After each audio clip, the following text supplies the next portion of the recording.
الحمد لله وحده والصلاة والسلام على من لا نبي بعده أما بعد فأعوذ بالله من الشيطان الرجيم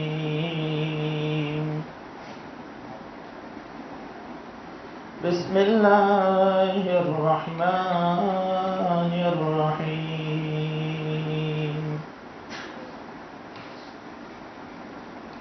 وترى المجرمين يومئذ مقرنين في الأصفاد سرابيلهم من قطران وتغشى وجوههم النار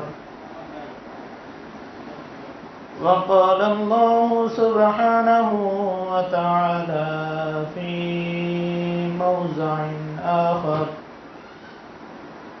فقلت استغفروا ربكم إنه كان غفارا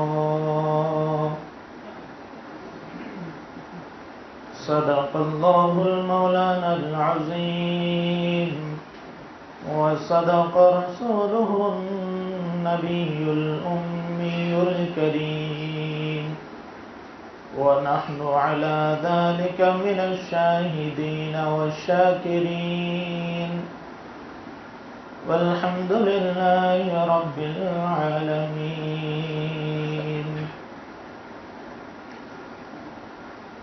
وقال الله سبحانه وتعالى في شان محمد صلى الله عليه وسلم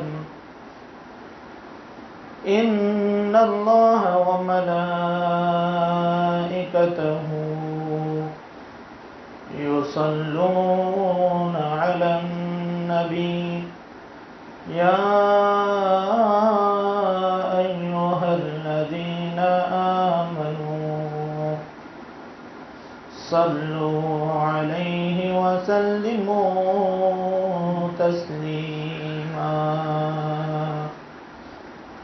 আমরা সকলেই মুহাব্বতের সাথে দুরূদ শরীফ পড়ি আল্লাহুম্মা সাল্লি আলা মুহাম্মাদিন ওয়া আলা আলি মুহাম্মাদ কামা সাল্লাইতা আলা ইব্রাহিম ওয়া আলা আলি ইব্রাহিম ইন্নাকা হামিদুম মাজিদ اللهم بارك على محمد وعلى آل محمد كما باركت على إبراهيم وعلى آل إبراهيم إنك حميد مجيد আলহামদুলিল্লাহ আল্লাহ সুবহানাহু ওয়া তাআলার দরবারে লাখো কোটি শুকরিয়া যে আল্লাহ রব্বুল ইজ্জত আমাদেরকে এই মহল্লার সমস্ত মানুষের মধ্যে থেকে বাছাই করে জুমার নামাজের মতো এক মহান ইবাদত এক গুরুত্বপূর্ণ হুকুম আদায় করার জন্য আল্লাহ তাআলা মেহেরবানি করে আমাদেরকে মসজিদ পর্যন্ত আসার তৌফিক দিয়েছেন। জুমার নামাজের আজান হয়ে যাওয়ার পরে প্রত্যেকটা বালেগ পুরুষের উপরে আল্লাহ তাআলার হুকুম ছিল মসজিদে চলে আসে। কুরআনে কারীমে আল্লাহ তাআলা বলেন ইয়া আইয়ুহাল্লাযীনা আমানু ইযা নুদিয়া লিস-সালাতি মিন ইয়াউমিল জুমআহ ফাসআউ ইলা যিকরিল্লাহি ওয়া দারুল বাই'। যখন জুমার নামাজের জন্য তোমাদেরকে ডাকা হয় ফাসআউ ইলা যিকরিল্লাহ, তখন আল্লাহ তাআলার জিকিরের দিকে, ইবাদতের দিকে তোমরা দাবিত হও। ওয়াদারুল বাই', বেচা কেনা ছেড়ে দাও, অর্থাৎ দুনিয়াবি সমস্ত কাজকর্ম তোমরা বন্ধ করে দিয়ে মসজিদের দিকে চলে আসো, আল্লাহ তাআলার নির্দেশ। তো আজান শোনার পরেও কিন্তু অনেক মানুষ আসতে পারে নাই, ইচ্ছা ছিল আসতে পারে নাই। আমরা আসছি নিজ ক্ষমতা বলে আসি নাই, বরং আল্লাহ তাআলা আমাদেরকে পছন্দ করছে বিদায় আল্লাহ তাআলা এখানে নিয়ে আসছে। এই জন্য দিল থেকে শুকরিয়া আদায় করি, আলহামদুলিল্লাহ।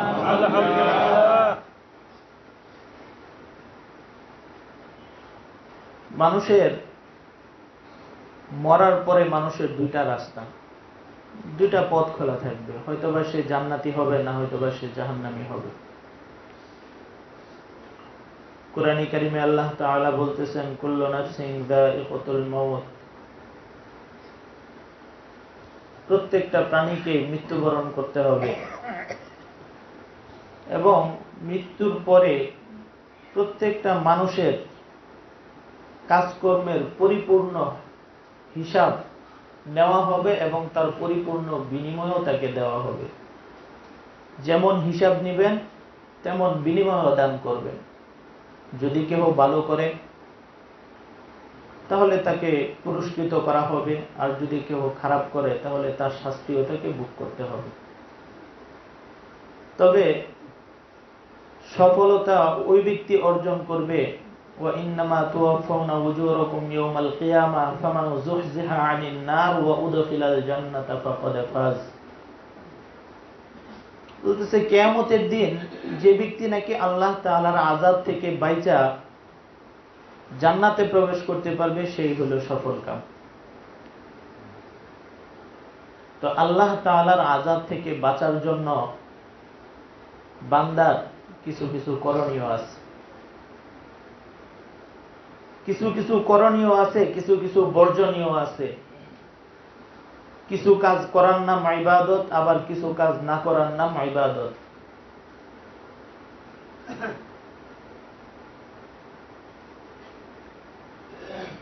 জাহান্নাম থেকে বাঁচার জন্য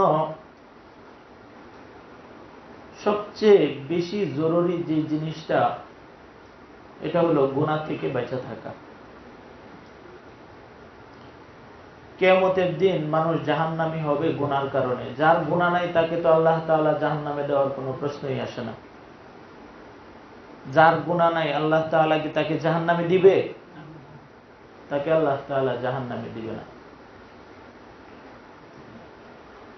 এই জন্য গুনাহ থেকে বাঁচা থাকা, জাহান্নামের আযাব থেকে নাজাত পাওয়ার জন্য সবচেয়ে জরুরি জিনিস গুনাহ থেকে বাঁচা।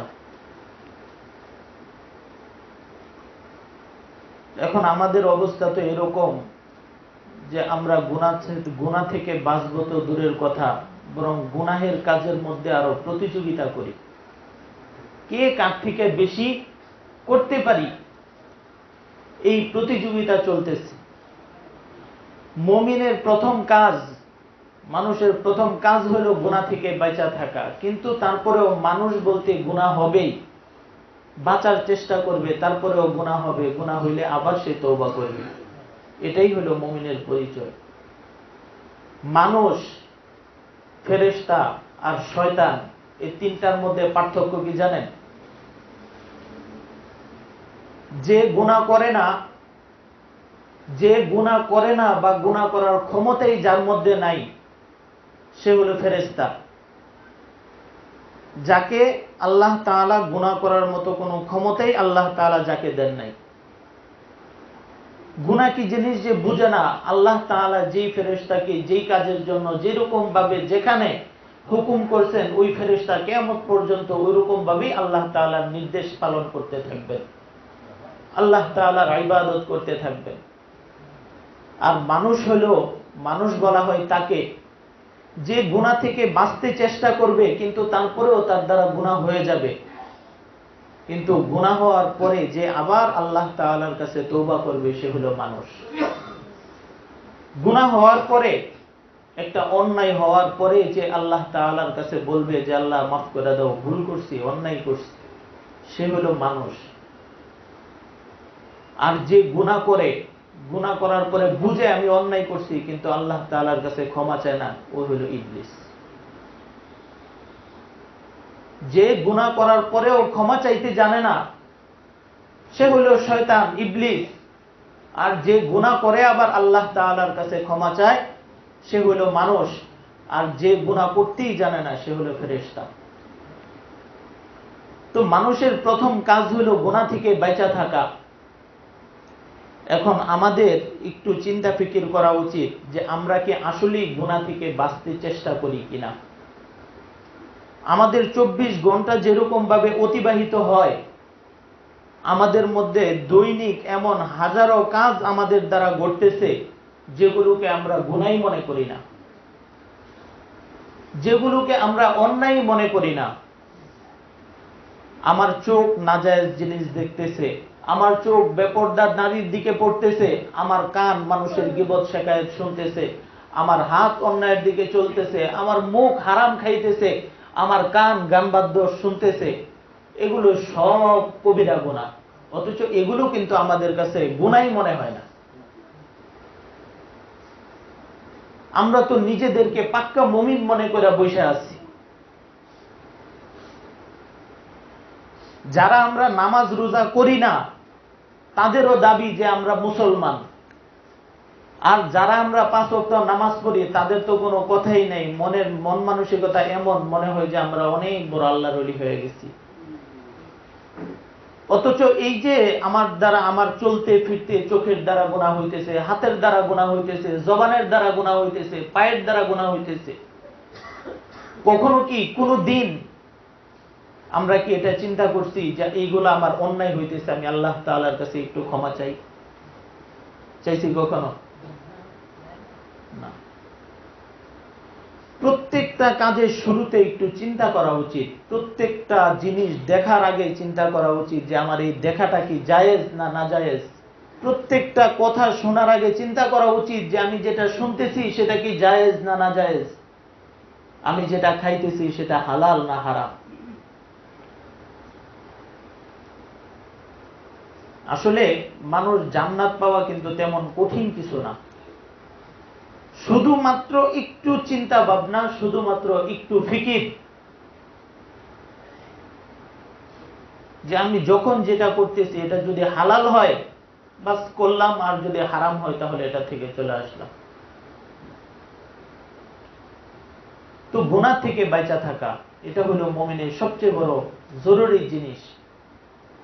আর আল্লাহ না করুন কোনো মানুষ যদি গুনার পাল্লা ভারী করে দুনিয়া থেকে বিদায় হয়, তাহলে কাল কিয়ামতের ময়দানে কত কঠিন শাস্তি আল্লাহ তাআলা তার জন্য রাইখা দিচ্ছে, কোনো হিসাব নাই। কোরআন কারীমের এক জায়গায় আল্লাহ তাআলা বলতেছেন, ওয়াতারাল মুজরিমিনা ইয়াওমা ইদিন মুকাররানিনা ফিল আসফাদ। আল্লাহ তাআলা নবীকে উদ্দেশ্য করে বলতেছেন যে হে নবী, যারা গুনাহগার হয়ে দুনিয়া থেকে বিদায় নিবে, কিয়ামতের দিন আপনি লক্ষ্য করে দেখবেন, ওয়াতারাল মুজরিমিনা, আপনি গুনাহগারদেরকে লক্ষ্য করে দেখবেন, ইয়াওমা ইদিন মুকাররানিনা ফিল আসফাদ, তাদেরকে এরকম ভাবে সারিবদ্ধভাবে লাইন ধরে দাঁড় করানো হবে। সূরা ইয়াসিনের ভিতরে আল্লাহ তাআলা বলতেছেন, কাল কিয়ামতের ময়দানে আল্লাহ তাআলা ঘোষণা করবেন, ওয়ামতাজুল ইয়াওমা আইয়ুহাল মুজরিমুন, সমস্ত মানুষের মধ্য থেকে গুনাহগারদেরকে বলবেন, ওয়ামতাজুল ইয়াওমা আইয়ুহাল মুজরিমুন, তোমরা গুনাহগার যারা আছো তারা নেককারদের থেকে আলাদা হয়ে যাও। গুনাহগার একদিকে চলে যাবে, নেককার একদিকে চলে যাবে। আর অন্য জায়গায় আল্লাহ তাআলা বলতেছেন যে নবী আপনি দেখবেন এই গুনাহগারগুলোকে আলাদা করে, তারপরে এদেরকে মুকাররানিনা ফিল আসফাদ, আমরা নামাজে যে রকম ভাবে সারিবদ্ধভাবে দাঁড়াই, এরকম ভাবে সারিবদ্ধভাবে তাদেরকে দাঁড় করানো হবে। সারাবিলুহুম মিন কাতিরান, আপনি দেখবেন যে এই গুনাহগারদের অবস্থা এরকম হবে, তাদের হাত পা চেহারা শরীর এগুলো হবে খুব ময়লাযুক্ত, খুব নোংরা অবস্থায় থাকবে, দুর্গন্ধযুক্ত অবস্থায় থাকবে। শুধু এতটুকুই না, তারপরে আল্লাহ তাআলা বলতেছেন, সারাবিলুহুম মিন কাতিরান ওয়া তাগশা ওয়ুজুহাহুমুন নার, নবী আপনি দেখবেন কাল কিয়ামতের ময়দানে এই গুনাহগার গুলারে এরকম ভাবে সারিবদ্ধভাবে দাঁড় করায় তাদের চেহারার ভিতরে আগুন লাগাই দেওয়া হয়েছে। শুধু কোরআনের আয়াতের তর্জমা, অস্বীকার করার তো কিছু নেই। সূরা ইব্রাহিমের শেষ ৩-৪টা আয়াতের মধ্যে আল্লাহ তাআলা গুনাহগারদের অবস্থা উঠায়া ধরছেন। আপনি দেখবেন ওয়াতাগশা ওয়ুজুহাহুমুন নার, নবী আপনি দেখবেন এই গুনাহগারগুলোর চেহারা জাহান্নামের আগুন দিয়ে জ্বালানো হইতেছে। আর জাহান্নামের আগুন কতটা কঠিন, কতটা কঠিন ভাষায় প্রকাশ করার মতো না। তামবিহুল গাফিলিন কিতাবের ভিতরে ফকে আবুল্লাহ সামারকান্দি রহমতুল্লাহি আলাইহি লেখেন যে একদিন জিবরাইল আলাইহিস সালাম আল্লাহর রাসূল সাল্লাল্লাহু আলাইহি ওয়াসাল্লামের দরবারে আসছেন। জিবরাইল আলাইহিস সালাম খুব পেরেশান। জিবরাইল আলাইহিস সালামের চেহারা দেখে মনে হইতেছে যে উনি খুব ভয়ে আতঙ্ক হয়ে গেছে। মানুষ প্রচন্ড পরিমাণ ভয় পাইলে মানুষের চেহারার মধ্যে যেরকম একটা পেরেশানির ছাপ থাকে, জিবরাইল আলাইহিস সালাম এরকম প্রচন্ড পেরেশানির ছাপ নিয়ে আল্লাহর রাসূল সাল্লাল্লাহু আলাইহি ওয়াসাল্লামের কাছে আসছেন। তো আল্লাহর রাসূল সাল্লাল্লাহু আলাইহি ওয়াসাল্লাম জিবরাইল আলাইহিস সালামকে দেখা বলতেছে যে কি ব্যাপার জিবরাইল, তোমাকে আজকে খুব পেরেশান মনে হইতেছে। আজকে তোমাকে যতটা পেরেশান দেখতেছি এরকম পেরেশান তো আগে কখনো দেখি নাই। কি ব্যাপার জিবরাইল, আজকে তোমাকে এত পেরেশান কেন মনে হইতেছে? তো জিবরাইল আলাইহিস সালাম বলতেছেন যে ইয়া রাসূলুল্লাহ, আজকে যখন আমি আপনার কাছে আসি তখন আল্লাহ তাআলা আমাকে নির্দেশ দিয়েছেন যে জিবরাইল যাও জাহান্নামের অবস্থাটা একটু দেখে আসো। তো জিবরাইল আলাইহিস সালাম বলতেছেন যে ইয়া রাসূলুল্লাহ, আমি জাহান্নাম দেখতে গেছিলাম। জাহান্নামে গুনাহগারদের জন্য আল্লাহ তাআলা যে ভয়ানক শাস্তির ব্যবস্থা করে রাখছেন, জাহান্নামের এই ভয়ানক শাস্তি দেখে আমি ভয়ে আমার চেহারার মধ্যে এরকম পেরেশানির ছাপ দেখা যাইতেছে। তো আল্লাহর রাসূল সাল্লাল্লাহু আলাইহি ওয়াসাল্লাম জিবরাইল আলাইহিস সালামকে বলতেছেন যে জিবরাইল, জাহান্নামের মধ্যে তুমি কি ধরনের শাস্তি দেখছো আমাকে একটু শোনাও। তো জিবরাইল আলাইহিস সালাম বলতেছেন, বলা শুরু করছেন যে ইয়া রাসূলুল্লাহ, জাহান্নামের আগুনগুলা প্রথমে ছিল সাদা। দুনিয়ার আগুন তো একটা লাল একটা কালার আছে। জিবরাইল আলাইহিস সালাম তামবিহুল গাফিলিন কিতাবের ভিতরে লিখছেন যে ইয়া রাসূলুল্লাহ, জাহান্নামের আগুন যখন আল্লাহ তাআলা সৃষ্টি করছেন তখন এই আগুনের কালার ছিল সাদা। তো এই সাদা আগুনটাকে আল্লাহ তাআলা 1000 বছর পর্যন্ত এটাকে উত্তপ্ত করছেন। এটার মধ্যে হিট বাড়াইছেন 1000 বছর পর্যন্ত এটাকে শুধু উত্তপ্ত করছেন। 1000 বছর পরে এই সাদা আগুনের কালারটা নীল সবুজ বর্ণের হয়ে গেছে। মুরব্বীরা যারা আছেন তারা হয়তো দেখবেন, আগের যুগে যখন কুপিবাতি জ্বালানো হইতো এলাকায়, গুড়া দিয়ে আগুনটা থাকতো লাল আর উপরে ধোয়ার আগে একটা নীল বা অন্য কালারের একটা আগুন দেখা যেত। তো জিবরাইল আলাইহিস সালাম বলতেছেন আল্লাহ তাআলা এই আগুনটাকে 1000 বছর পর্যন্ত উত্তপ্ত করার পরে এই আগুনটার কালার এরকম সবুজ বর্ণ বা নীল বর্ণের হয়ে গেছে। তারপর এটাকে আরো 1000 বছর পর্যন্ত আল্লাহ তাআলা আরো এটার মধ্যে হিট দিচ্ছেন, এটার তাপ আরো বৃদ্ধি করছেন। জ্বালাইতে জ্বালাইতে জ্বালাইতে জ্বালাইতে ইয়া রাসূলুল্লাহ, জাহান্নামের আগুনের হালত তো এখন কালো রং ধারণ করছে।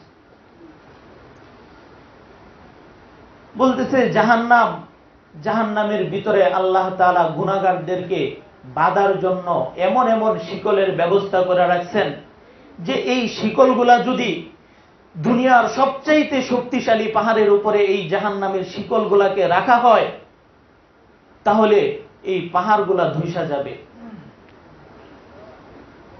বলতেছে যে জাহান্নামের গুনাহগারদের খাবারের জন্য আল্লাহ তাআলা যে পানি রাইখা দিয়েছেন জাহান্নামের, এই পানি এত দুর্গন্ধযুক্ত পানি জিবরাইল আলাইহিস সালাম বলতেছেন যে এই পানি যদি দুনিয়ার জমিনে 1 ফোঁটা ফেলা হয়, তাহলে এই 1 ফোঁটা পানির দুর্গন্ধে কিয়ামত পর্যন্ত জমিনের ভিতরে কোনো মাখলুক বসবাস করতে পারবে না। এই 1 ফোঁটা পানির দুর্গন্ধে সমস্ত জমিনবাসী, সমস্ত মাখলুকাত মারা যায়। তো আল্লাহ রাসূল সাল্লাল্লাহু আলাইহি ওয়াসাল্লাম জিবরাইল আলাইহিস সালামকে প্রশ্ন করতেছেন যে জিবরাইল, এই জাহান্নামের ভিতরে কাদেরকে আল্লাহ তাআলা শাস্তি দিবেন? 7টা জাহান্নাম, অনেক লম্বা চড়া আলোচনা আসছে এখানে, আমি সংক্ষেপে বলতেছি। জিবরাইল আলাইহিস সালাম বলতেছেন যে 7টা জাহান্নাম আল্লাহ তাআলা তৈরি করে রাখছেন। তো আল্লাহ রাসূল জিজ্ঞাসা করলেন যে এই 7টা জাহান্নামে আল্লাহ তাআলা কাদেরকে শাস্তি দিবেন? তো এবার জিবরাইল আলাইহিস সালাম একটা একটা বলতেছেন, একটা একটা জাহান্নামের নাম বলতেছেন আর অপরাধীদের লিস্ট বলতেছেন। যে এক ধরনের একটা জাহান্নামের মধ্যে আল্লাহ তাআলা শুধু মুশরিক যারা তাদেরকে পুরাবেন, যারা আল্লাহ তাআলার সাথে শিরক করেছে আল্লাহ তাআলা তাদেরকে একটা জাহান্নামে রাখবেন, যারা মূর্তি পূজা করেছে তাদেরকে একটা জাহান্নামে রাখবেন, যারা অগ্নি পূজা করত তাদেরকে আরেক জাহান্নামে রাখা হবে। এরকম ভাবে 6টা জাহান্নামের বর্ণনা দিয়া জিবরাইল আলাইহিস সালাম চুপ হয়ে গেছে। জাহান্নাম তো 7টা, 6টা জাহান্নামের বর্ণনা দেওয়ার পরে জিবরাইল আলাইহিস সালাম চুপ হয়ে গেছে। তো আল্লাহর রাসূল সাল্লাল্লাহু আলাইহি ওয়াসাল্লাম প্রশ্ন করতেছেন যে কি ব্যাপার জিবরাইল, তুমি তো বললা আল্লাহ তাআলা 7টা জাহান্নাম সৃষ্টি করছেন, তো তুমি তো 6টার কথা বলছো, আরেকটা জাহান্নামে কাকে আল্লাহ তাআলা শাস্তি দিবেন? কেন চুপ হয়ে গেছো বলো। তো জিবরাইল আলাইহিস সালাম বলতেছেন যে ইয়া রাসূলুল্লাহ, এই 7 নাম্বার জাহান্নামের মধ্যে আপনার গুনাহগার উম্মতকে জানানো হবে। আপনার গুনাহগার উম্মতের জন্য এই জাহান্নামটা আল্লাহ তাআলা রেডি করে রাখছেন। এই কথা শোনার পরে আল্লাহর রাসূল পেরেশান হয়ে গেছেন। সমস্ত সাহাবীদের সাথে কাঁদতে কাঁদতে কাঁদতে কাঁদতে একমাত্র মসজিদে নববী আর ঘর ছাড়া আল্লাহর রাসূল 3 দিন পর্যন্ত কোনো সাহাবীর কাছে, কোনো সাহাবীদের সাথে কথা বলেন নাই। এমনকি আদরের নাতি হাসান হুসাইন রাদিয়াল্লাহু আনহু, যাদেরকে না দেখলে আল্লাহর রাসূলের কখনো ঘুম হইতো না, ওই হাসান হুসাইন রাদিয়াল্লাহু আনহুর সাথেও কখনো কথা বলেন নাই। 3 দিন পর্যন্ত শুধু এই পেরেশান ছিল, আর এই পেরেশান আর আল্লাহ তাআলার কাছে কাঁদতেছিল যে আমার গুনাহগার উম্মতের কি হবে কাল কিয়ামতের ময়দানে। আজকে আমরা তো ওই নবীর উম্মত, 24 ঘন্টায় গুনাহে লিপ্ত। কখনো কি একটাবার চিন্তা ভাবনা করে দেখছি যে আল্লাহ যদি ক্ষমা না করে এই গুনাহ নিয়ে কোথায় রওনা হইতেছি আর পরিণতি আমার কি হবে? এই জন্য মুসলমানের জাহান্নাম থেকে বাঁচার জন্য 1 নাম্বার কাজ গুনাহ থেকে বাঁচা থাকা। আর যদি গুনাহ হয়েও যায় প্রতিদিন আল্লাহ তাআলার কাছে তওবা করা যে আল্লাহ যাই না না যাই না, বুঝা না বুঝা আল্লাহ তোমার নাফরমানি করতেছে, আল্লাহ মাফ করে দাও। রাসূল করিম সাল্লাল্লাহু আলাইহি ওয়াসাল্লাম হাদিসের মধ্যে বলেন, আনা আস্তাগফিরুল্লাহ কুল্লা ইয়াউমিন মিআতা মাররা, আমি নবী প্রতিদিন 100 বার আল্লাহ তাআলার কাছে তওবা করি। কতবার? আমাদের নবী। এখন প্রশ্ন হলো, আমাদের নবীর কি কোনো গুনাহ ছিল? তাহলে উনি প্রতিদিন 100 বার কেন তওবা করছেন? আল্লাহ তাআলা যার ব্যাপারে ঘোষণা দিয়ে দিয়েছেন পূর্বের পরে সবকিছু ক্ষমা করে দিয়েছেন, আর ওই নবী বলতেছেন আনা আস্তাগফিরুল্লাহ কুল্লা ইয়াউমিন মিআতা মাররা, আমি নবী প্রতিদিন 100 বার আল্লাহ তাআলার কাছে ইস্তেগফার করি। কেন করছেন? কারণ নবী ইস্তেগফার করে এই উম্মতকে শিক্ষা দিয়েছেন, শিক্ষা দিয়ে গেছেন যে তোমাদের দ্বারা যদি গুনাহ হয়ে যায় কমপক্ষে দৈনিক 100 বার আল্লাহ তাআলার কাছে ক্ষমা চাও। দৈনিক কতবার? আমরা কি 1 বছরে 100 বার চাইছি আল্লাহ তাআলার কাছে? আমরা তো বছরেও 100 বার আল্লাহ তাআলার কাছে ক্ষমা চাই, অথচ অনবরত গুনাহ কইরেই যাইতেছি, নাফরমানি করতেছি তো করতেছি, করতেছি তো করতেছি, কোনো শেষ নাই। এমনকি নাফরমানি করি তো করি, এটা যে আমি নাফরমানি করতেছি এটা আমার মাথার মধ্যেও আসে। এই জন্য প্রত্যেকটা কাজ খুব হিসাব কিতাব করে করা, যে আসলে আমার কাজে কি আল্লাহ তাআলা খুশি হইতেছে নাকি আমার জন্য মৃত্যুর পরে জাহান্নামের আযাব রেডি হইতেছে। আর সব সময় আল্লাহ তাআলার কাছে তওবা করতে থাকা, সব সময় ক্ষমা চাইতে থাকা, আল্লাহ মাফ করে দাও। কোন মানুষ যদি নিয়মিত ইস্তেগফার করতে থাকে, ইস্তেগফারের অনেকগুলো ফজিলত কোরআন হাদিসের থেকে আছে। আল্লাহ তাআলার কাছে যে বেশি বেশি ক্ষমা চায় তাকে অনেক ধরনের পুরস্কার আল্লাহ তাআলা দিবেন। কিন্তু তার মধ্যে সবচেয়ে বড় একটা পুরস্কার, যে ব্যক্তি বেশি বেশি ইস্তেগফার করে আল্লাহ তাআলা তাকে মুস্তাজাবুদ দাওয়াত হিসাবে কবুল মঞ্জুর করে নেন। মুস্তাজাবুদ দাওয়াত মানে কি?